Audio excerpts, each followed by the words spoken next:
থেকে যারা বেরিয়ে আসছে বাংলাদেশের আকাশে একটি নতুন সূর্যোদয় হয়েছে। এখন আমার নতুন করে ষড়যন্ত্র ধারা হচ্ছে। আমরা ষড়যন্ত্রের বন্ধ পাচ্ছি। আমরা দীর্ঘ ১৭ বছর আমাদের বিরুদ্ধে ষড়যন্ত্র করে এই আওয়ামী লীগ সরকার সহ অন্যান্য দোষরা আমাদেরকে কিছুই করতে পারেনি।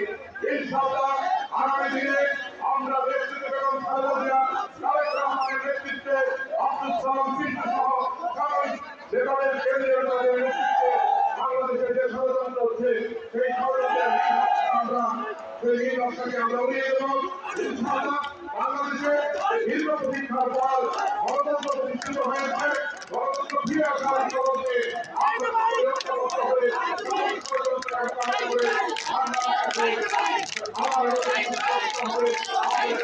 সময়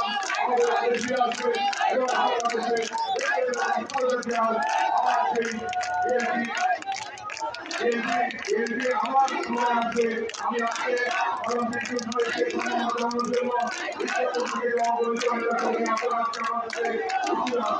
আমি সকলকে ধন্যবাদ জানাচ্ছি।